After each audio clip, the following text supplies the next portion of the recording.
Hey there team, welcome back to the channel and welcome to The King is Watching. This is the game that we're going to have a look at today. So if you're not across it, I do overviews on this channel. It's where I have a look at the first 2 hours of a game. That's the Steam refund window. Steam reckons you can make up your mind about whether you want to keep a game or not in that time. I generally agree as a rule and would say 20 hours in, you're probably not going to change your mind about how you felt 2 hours in. So it's a short punchy video, broad strokes info, keep it around 10 minutes and then you can make up your mind on your own. So what can we say? Straight out of the gate, set the scene. I had to tear myself away from this game at the end of my 2 hours. This is usually a very good sign. It's giving mad, I don't know what you would call it, micro indie vibes. The game that I covered recently, which was called He Is Coming, reminds me similarly, really got the claws in with a very simple premise, expertly executed. I'm very happy to see more and more of this stuff coming up. I talk about it ad nauseum at this point, that so many developers, especially in the AAA space, like if you want to tease it apart, everyone dislikes AAA for their own various reasons, but I really think a core problem is the inability to understand scope creep and general management principles when it comes to running a large project. And this is why you end up with games that are half broken, they're buggy messes, they've got a whole bunch of extra bits and crap and little mini games in an attempt to bloat and make content, when what you really just need is a core loop and you do it well and the rest will fall into place. So that's what's going on here. A little bit of a mini rant at the front, but perhaps you can relate and understand, or we haven't quite put it into words yourself yet. So what's going on with The King is Watching?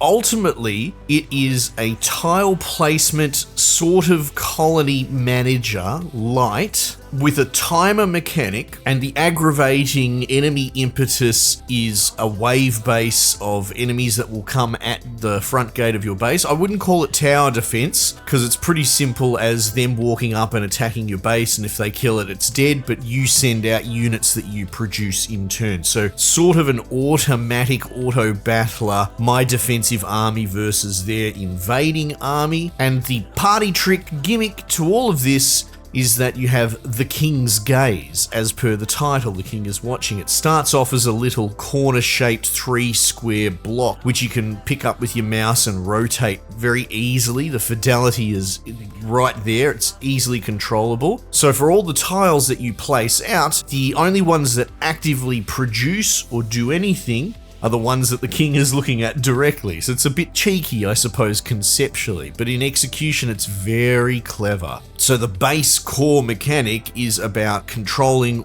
where the gaze is at any given time so as to produce resources. You know, there might be a farmable field down or a water well, right? And as long as you're looking at it, they'll generate resources. Most of them are expendable. They'll have like 200 wheat on them or 200 trees.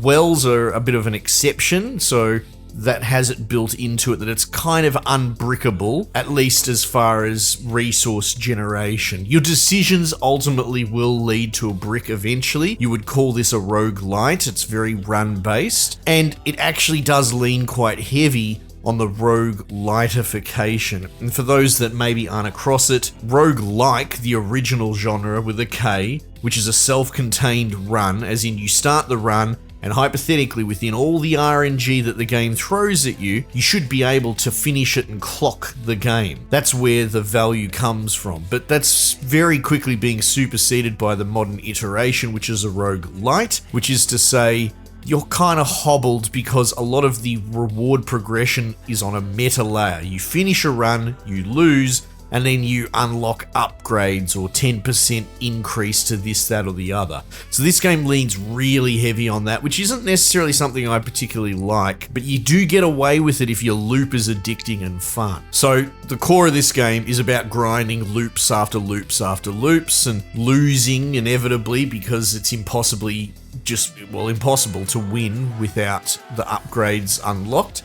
But then, you know, it drip feeds you these upgrades, as has become the kind of norm. Seems you can unlock different kings, advisors, slottables. You know, again, I don't need to harp too hard. I think the weaker part is the reliance on the meta progression. But for the moment, for the time that I've spent with it, the gimmick of the core loop has kept me hooked so as to not really overanalyze how heavy it leans on outsourcing upgrades. So that's one layer, is rotating and moving around the vision, and that's something that you can upgrade as well. There's two kind of core major upgrades for your team, which would be the actual vision size. So you save up a bunch of resources and you cash out, and you can push it all the way up to, I think it's like a 3x2 block, 6 squares. So that's pretty big if you think about it. If you've got all those squares optimized at any given time, that's a lot of production going. But the other thing is army size. At the beginning, you've got like a hard limit. It might be 5 units or something like that. And the units themselves, you just mouse over the thing and it will be like, I don't know, peasants. They're a pretty basic starter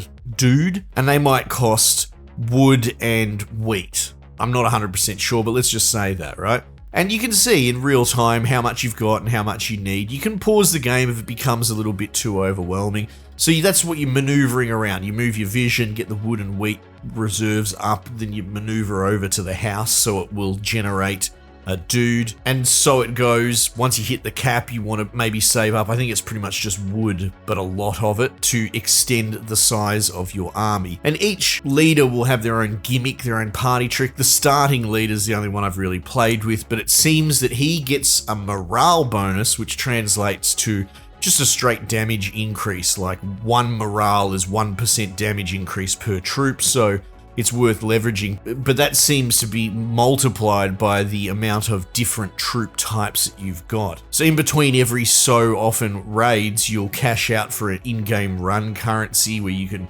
buy like spells, which are skill shots. You could buy resources, like here, give me 50 wood, I'm in trouble. But you can also buy new buildings, and when you defeat waves, that's a reward thing as well. So that's how you get new troops and different troops, and they in turn will have resources required. And there's combos with them, like you can get like a farm that generates black sheep, which don't really do anything, but you can get them to start integrating with each other to maybe use them as a mount, that sort of thing. But you have to use the right resources to not only build it, like crystal in that case, so you'll need a crystal pit or a crystal mine, and also you'd need that to continue to buy more of that unit. You can delete things out. If you delete a building, it just goes back into your card hand, whatever you would call it. If you were to delete like a wheat field that's half exhausted, it just deletes it full stop. So yeah, there's 2 layers. There's the gaze layer, but then there is the fact that you probably want to optimize the gaze, especially as it gets larger. Or you might even have multiple little sub-work plots depending on what you're doing. Something I found myself falling into for an accidental rhythm was kind of generating resources between waves, and then when the enemy wave hit, more moving the king's gaze, his eye view, whatever you want to call it, over the buildings that produce troopers, right? So you can generate them out as long as you've got the resources to fuel that. Anyway, it's just really fun. It's well tied together. Something I don't get a chance to do is really talk about or showcase music with these games very often. It's the nature of the format and YouTube. Soundtracks are just such a minefield. Everything claims everything these days. But it's worth mentioning that it does this effect. I don't know what to call it. You've seen it in some games before where you do have this really core track that is excellent, by the way. It sounds like something that should be in a bloody Vangelis soundtrack or something out of a Michael Mann emotional moments. Like, it's actually a really cool soundtrack that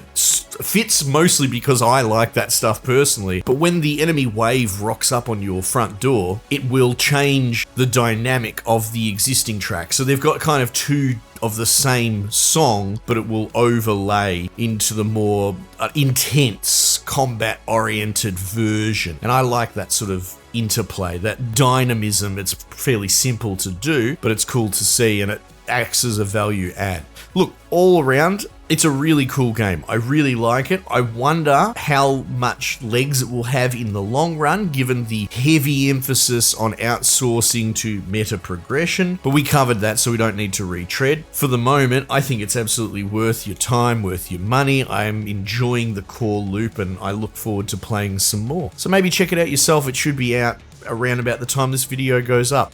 Anyway, team, might just leave it there for the time being, and I'll catch you guys on the next one.